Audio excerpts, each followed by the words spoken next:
الحمدللہ رب العالمین والصلاة والسلام علی سید الانبیاء والمرسلین اما بعد فاعوذ باللہ من الشیطان الرجیم بسم اللہ الرحمن الرحیم الصلاة والسلام علیک یا رسول اللہ وعلی آلک واصحابک یا حبیب اللہ الصلاة والسلام علیک یا نبی اللہ وعلی آلک واصحابک یا نور اللہ۔ میٹھے میٹھے اسلامی بھائیوں، درود پاک پڑھنے کے بے شمار فضائل و برکات ہیں۔ مصطفیٰ جان رحمت شمع بزم ہدایت صلی اللہ تعالی علیہ وسلم کا فرمان عالی شان ہے کہ جو کوئی شخص مجھ پر ایک بار درود پاک پڑھتا ہے، اللہ تعالیٰ اس پر 10 رحمتیں نازل فرماتا ہے، اس کے 10 گناہوں کو مٹا دیتا ہے اور اس کے 10 درجات کو بلند فرماتا ہے۔ تو سبحان اللہ، ایک درود پاک پر اتنی برکتیں ہیں، تو جو کثرت سے درود پاک پڑھتے ہیں ان کو کتنی برکتیں نصیب ہوتی ہوں گی۔ تو ہم سب کو مل کر کثرت کے ساتھ درود پاک پڑھنے ہیں۔ آئیے مل کر محبت کے ساتھ بآواز بلند درود پاک پڑھ لیں۔ صلو علی الحبیب صلی اللہ تعالی علی محمد صلی اللہ علیہ وسلم۔ میٹھے میٹھے اسلامی بھائیوں، آج جو ہمارا بیان کا موضوع ہے کہ رمضان کا استقبال کیسے کیا جائے، رمضان کی پریپریشن کیسے کی جائے۔ دیکھیں، ہمارے گھر پہ جب کوئی مہمان آتا ہے ہم اس کی تیاری کرتے ہیں، اس کے لیے ہم ایک اچھی یوں سمجھیے کہ پریپریشن کرتے ہیں، اور جیسا مہمان ویسی تیاری۔ جس کے لیے دل میں زیادہ محبت ہوتی ہے اس کے لیے ہم زیادہ تیاری کرتے ہیں۔ تو اب ذرا آپ سوچئے کہ ایسا مہمان جو ہماری مغفرت کروانے آ رہا ہے، ایسا مہمان جو ہمیں بخشوانے آ رہا ہے، تو پھر ہمیں اس کے لیے کتنی کوشش کرنی چاہیے۔ تو آج یہاں پر جو ہم حاضر ہوئے ہیں، اللہ کرے کہ ہم رمضان کا صحیح معنوں میں استقبال کرنے میں کامیاب ہو جائیں۔ رمضان اللہ کا احسان ہے۔ رمضان کی اہمیت کو سمجھنے کے لیے یہی کافی ہے کہ پیارے آقا علیہ الصلوۃ والسلام فرماتے ہیں کہ اگر میری امت کو معلوم ہوتا کہ رمضان کیا ہے تو وہ تمنا کرتے کہ سارا سال ہی رمضان ہو۔ سبحان اللہ۔ مولا علی شیر خدا کرم اللہ تعالی وجہ الکریم کا یہ قول کتنا نرالا ہے۔ آپ فرماتے ہیں اگر اللہ تبارک و تعالیٰ کو اس امت کو عذاب دینا ہوتا تو اس امت کو رمضان اور سورہ اخلاص عطا نہ فرماتا۔ اس کا مطلب کیا ہوا کہ یہ بخشوانے، عذاب سے بچانے کے لیے آ رہا ہے، رحمتیں برسانے کے لیے آ رہا ہے۔ کاروباری لوگ بھی مجھے سن رہے ہوں گے، جس علاقے میں جس اسٹور پر کوئی ڈسکاؤنٹ ہوتا ہے، کوئی اسکیم ہوتی ہے، فائدہ ہوتا ہے، ہم ادھر پہنچ جاتے ہیں۔ رمضان ایک ایسی اسکیم ہے، رمضان ایک ایسا بینیفٹ دیتا ہے کہ احادیث میں یہ مضمون ہے کہ فرض کا ثواب 70 گنا کر دیا جاتا ہے، نفل کا ثواب فرض کے برابر کر دیا جاتا ہے، شیطان کو بند کر دیا جاتا ہے، جہنم کو تالے لگا دی جاتے ہیں، جنت کے در کھول دیے جاتے ہیں۔ روزہ دار کے منہ سے جو اسمیل آتی ہے، جو بو آتی ہے، بعض اوقات ہم کہتے ہیں یار پیسٹ نہیں کر سکے پورا دن، منہ سے اسمیل آ رہی ہے۔ سنیے، یہ اسمیل جو ہے یہ اللہ کے نزدیک مشک کی خوشبو سے بھی زیادہ بہتر ہے۔ اللہ اللہ، ذرا آپ غور تو کیجئے، ہر سجدے پر 1500 نیکیاں دی جاتی ہیں، ہر سجدے پر سرخ یاقوت کا جنت میں ایک محل بنا دیا جاتا ہے۔ اتنی نیکیاں، پھر وہ کتنا بدنصیب ہے جو رمضان میں بھی عبادت نہ کرے، رمضان میں بھی اللہ کو راضی کرنے میں کامیاب نہ ہو۔ روزانہ افطار کے وقت 10 لاکھ گناہگار بخش دیے جائیں، اور جناب ہر جمعے کو جب رمضان میں جمعہ آئے تو ہر لمحے 10 لاکھ گناہگار بخشے جائیں، تو کروڑوں اربوں لوگوں کی بخشش گویا رمضان میں ہونی ہے۔ تو پھر ہمیں اس کی کیسی تیاری کرنی چاہیے، کتنا ثواب کمانے کے بارے میں سوچنا چاہیے۔ لیکن یہاں ایک اور بڑی امپورٹنٹ بات ہے، ایک تو رمضان میں نیکیاں کرنی ہے، دوسرا بڑا کام یہ کرنا ہے کہ ہمیں رمضان میں گناہوں سے بچنا ہے، کیونکہ عادتیں تو ساتھ ہی لگی ہوئی ہیں نا۔ شیطان بند ہے لیکن ہماری اپنی عادتیں، جس کی روز حرام دیکھنے کی عادت ہے، حرام سننے کی عادت ہے، حرام بولنے کی عادت ہے، ایسا تو نہیں ہوگا نا چاند آتے ہی سارے سوئچ آف ہو جائیں گے، وہ عادتیں ساتھ ہی چل رہی ہوتی ہیں۔ غور کیجئے کہ رمضان میں جو گناہ کرتا ہے نا، اس کا عذاب بھی بڑھ جاتا ہے، اس کی پنشمنٹ بھی بڑھ جاتی ہے۔ یہ ایسے ہی ہے کہ کوئی مسجد کے اندر آ کے گناہ کرے تو آپ کہیں گے نا یار خدا کا خوف کرو، مسجد میں ایسا کام کر رہے ہو۔ کوئی مکہ شریف حرم میں اندر جا کر گناہ کرے تو کتنا شدید ہو جائے گا وہ۔ تو رمضان جب اتنا مقدس مہینہ ہے، اس میں گناہ کرنا، اس کی پنشمنٹ بھی زیادہ ہے۔ ایک بار مولا علی شیر خدا کرم اللہ تعالی وجہ الکریم نے ایک قبر والے کا حال دیکھا، اور دیکھا اس قبر والے پر عذاب ہو رہا ہے، اور وہ چلانے لگا، عرض کرنے لگا اے علی میری مدد فرمائیے، اللہ کی بارگاہ میں سفارش کیجئے۔ مولا علی شیر خدا نے ہاتھ اٹھائے کہ اے مولا اسے بخش دے۔ ارشاد ہوا اے علی اس کی سفارش نہ کریں۔ عرض کی مولا وجہ کیا ہے؟ ارشاد فرمائے رمضان کے روزے تو رکھتا تھا مگر رات گناہوں سے باز نہیں آتا تھا۔ روزے رکھ کر گناہ کرنے والے کو اتنا عذاب، تو جو روزے ہی نہ رکھے، ایسے بھی لوگ ہیں جو رمضان میں روزے نہیں رکھتے۔ پلیز اس کو ایزی نہ لیں۔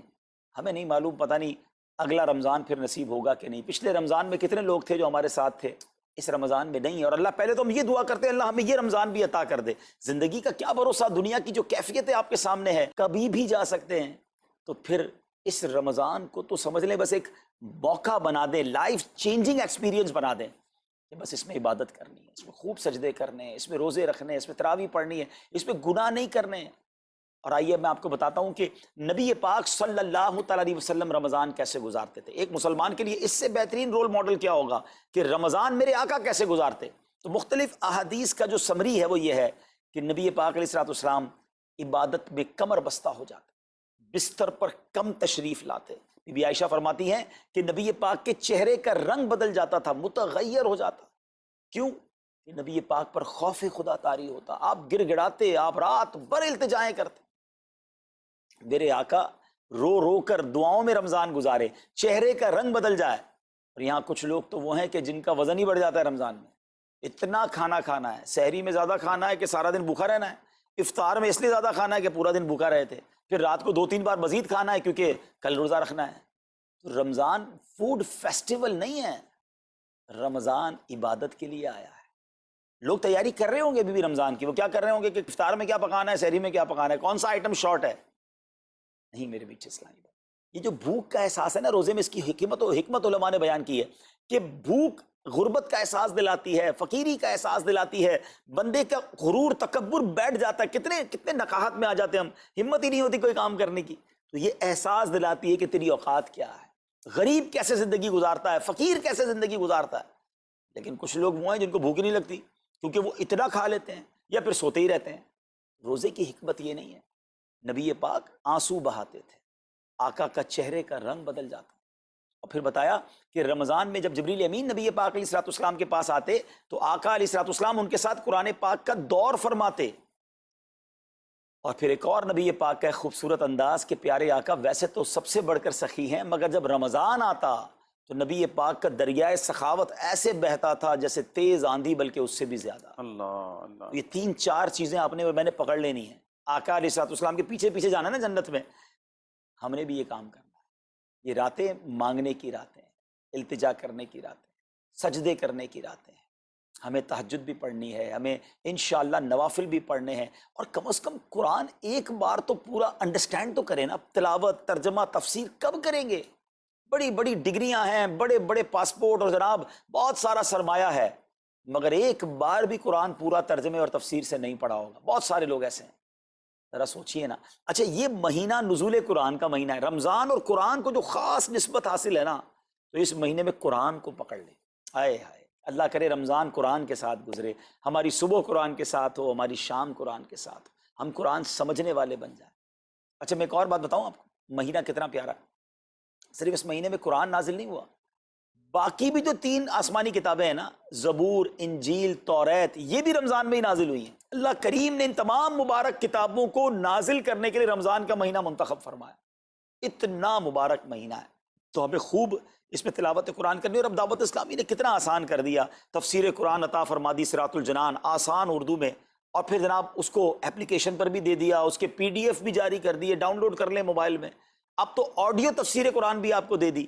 اگر پھر بھی سنیں نہ, پڑھیں نہ, قرآن سے دور رہیں تو یہ ٹھیک نہیں ہے. پلیز اس رمضان کو قرآن کے ساتھ گزاریے. اور پھر جو نبی پاک کا جو سخاوت والا انداز ہے نا, صدقہ و خیرات کرنا, ہر سائل کو عطا فرماتے, تو یہ بھی ہمارا ایٹیٹیوڈ ہونا چاہیے کہ خوب دل کھول کر خرچ کریں. سب سے پہلے اپنی پوری زکوٰۃ ادا کریں. یہ اتنی بڑی اب بدقسمتی ہوتی جا رہی ہے, ایسا فیل ہوتا ہے دنیا بھر کے تاجران اور لوگوں سے جب ہم ملتے ہیں کہ جس طرح رمضان کے علاوہ بہت تھوڑی تعداد میں مسلمان نماز پڑھتے ہیں نا 5 ٹائم, ایسا لگتا ہے اب زکوٰۃ بھی بہت کم لوگ ہی دیتے ہیں, پوری زکوٰۃ نہیں دیتے, اندازے سے نکال دی, کیلکولیشن کرتے نہیں ہیں. اور یہ بھی فیلنگز آتی ہیں کہ زکوٰۃ جتنی بڑھتی جاتی ہے نا, ہزاروں میں جس کی زکوٰۃ ہے وہ دے دیتا ہے, لاکھوں والا بھی شاید دے دیتا ہے, لیکن جب زکوٰۃ ہی کروڑوں میں پہنچ جاتی ہے نا, تو پھر یہ دل پر بھار پڑنا لگ جاتا ہے, ڈیفیکلٹ لگنا شروع ہو جاتی ہے. بندہ یہ کیوں نہیں سوچتا کہ اگر اللہ پاک نے مجھ پر لاکھوں میں زکوٰۃ ہے تو اللہ نے کروڑوں دیے تو لاکھوں میں زکوٰۃ ہے نا. اگر کروڑوں میں زکوٰۃ ہے تو اربوں ہیں تو کروڑوں میں زکوٰۃ ہے نا. زکوٰۃ کتنی ہے؟ ضروریات زندگی کی تمام چیزوں سے فارغ ہونے کے بعد جو مال تجارت, سونا چاندی, کیش یا پرائز بانڈ, یہ جو اس کی تفصیلات ہیں, اس پر 2.5% ہے. میں ایک اور لاجک سے آپ کو بات سمجھاؤں، اگر اس لاجک سے سمجھیں تو زکوٰۃ تو 1-1.5% بنتی ہے. وہ کیسے؟ ہم سب کے گھر نکل گئے، اس پہ زکوٰۃ نہیں ہے. ہماری گاڑیاں نکل گئیں، اس پہ زکوٰۃ نہیں ہے. جن کی فیکٹریاں ہیں وہ فیکٹریاں بھی مائنس کر دی گئیں. جن کی دکانیں ہیں وہ دکانیں بھی مائنس ہو گئیں. اچھا جناب، اس کے علاوہ اگر کرائے پہ کچھ پراپرٹی دی ہوئی ہے اس پر زکوٰۃ نہیں ہے. اگر ان سب پر زکوٰۃ ہوتی، یعنی جو کچھ میرے پاس ہے ان سب پر ہوتی تو کتنی زیادہ ہو جاتی. اور اتنی ساری چیزیں نکل گئیں تو پھر تو اگر ٹوٹل پد لگائیں تو یہ 1-1.5% ہی بنتا ہے. تو اب جب سب کچھ نکالنے کے بعد تھوڑے سے مال پر 2.5% ہے اور بھی سال میں ایک بار ہے، تو اس کو بھاری نہ سمجھیں. یہ بربادی ہے جو زکوٰۃ نہیں دیتے. یاد رکھیے گا حدیث پاک کا مضمون ہے کہ یہ مال کا میل ہے، جس مال سے مل جائے اس مال کو بھی برباد کر دیتا ہے. بربادیاں آتی ہیں، بے سکونیاں آتی ہیں، بیماریاں آتی ہیں، اور آگے جو دے دیتا ہے سبحان اللہ، اس کے بارے میں حدیث پاک میں آتا ہے کہ اپنی زکوٰۃ دے کر اپنے مالوں کو مضبوط قلعوں میں قید کر لو، اپنے مال کو سیکیور کریں. لوگ کہتے ہیں انشورنس ہونی چاہیے، آگ نہ لگ جائے، چوری نہ ہو جائے، ڈوب نہ جائے. اللہ کے حبیب علیہ الصلوۃ والسلام فرماتے ہیں، جس کا مضمون ہے کہ جب بندہ اللہ کی راہ میں خرچ کرتا ہے نا تو وہ صدقہ بندے کے ہاتھ سے نکل کر اللہ کے دست قدرت میں چلا جاتا ہے، اور اللہ کریم تمہارے صدقوں کو پالتا ہے جس طرح تم اپنے جانور کے بچوں کو پالتے ہو. بچہ ہوتا ہے نا جانور کا، بڑا ہو جاتا ہے. فرمایا بندہ کھجور کا صدقہ دے گا، اللہ پہاڑ جتنا عطا فرمائے گا، اس دن بھی ملے گا اور ملٹیپلائی ہو کر ملے گا. اچھا جو ادھر خرچ کیا ادھر کیا ملے گا؟ ادھر بھی نبی پاک علیہ الصلوۃ والسلام فرماتے ہیں، جس کا مضمون ہے میں قسم کھا کر کہتا ہوں، یعنی نبی پاک تو جو فرمائے حق ہے. اس حدیث میں تو آقا علیہ الصلوۃ والسلام قسم اٹھا رہے ہیں کہ میں قسم کھا کر کہتا ہوں کہ اللہ کی راہ میں خرچ کرنے سے مال کم نہیں ہوتا، نہ ادھر کم ہونا ہے اور ادھر بھی ملنا ہے. تو پھر تو سودا کتنا نفع والا ہے. اور یہ آپ چیک کر لیں پوری دنیا میں جہاں مجھے سنا جا رہا ہے کہ جو لوگ پوری زکوٰۃ دیتے ہیں نا ان کا مال ملٹیپلائی ہوتا ہے، اگلے سال زیادہ زکوٰۃ دے رہے ہوتے ہیں. زیادہ زکوٰۃ کیسے ہو گئی؟ کیونکہ مال بھی بڑھ گیا. تو ادھر بھی بینیفٹ ہے، ادھر بھی بینیفٹ ہے، نقصان کا سودا ہی نہیں ہے. پھر چاہتے ہو بلاؤں سے بچ جائیں تو روایتوں کا مضمون ہے کہ صدقہ بلا اور بندے کے بیچ میں آ جاتا ہے. بلا اترتی ہے، صدقہ روک لیتا ہے، لڑائی کرتا ہے اس سے، اور بندے پر بلائیں اور پرابلمز اور ڈیفیکلٹیز آنے سے اسے روکتا ہے. تو اگر چاہتے ہیں کہ برائیوں کے دروازے بند رہیں، چاہتے ہیں کہ بری موت سے بچیں، چاہتے ہیں کہ رزق میں اضافہ ہو، چاہتے ہیں کہ بلاؤں سے بچیں، ادھر بھی مال میں اضافہ ہو، ادھر بھی خزانے ملیں، تو اللہ کی راہ میں دل کھول کر خرچ کریں. اور یہ مہینہ it's the right month for generosity, یہ بہترین مہینہ ہے سخاوت کرنے کا، کیونکہ نبی پاک کا یہ انداز تھا کہ رمضان میں خوب سخاوت فرماتے. تو غریبوں کی مدد کریں، ایسی مدد کریں کہ چہروں پہ مسکراہٹیں آ جائیں، لوگوں کے دسترخوان اچھے ہو جائیں، ان کے گھروں میں بھی کچھ اچھے کھانے پہنچ جائیں. اور اس میں سب سے بہترین طریقہ یہ ہے کہ اپنے غریب رشتہ داروں کو آپ مدد کریں. اگر وہ مستحق ہے نا زکوٰۃ کے تو حق ہے کہ سب سے پہلے اپنے غریب رشتہ داروں کو دیں.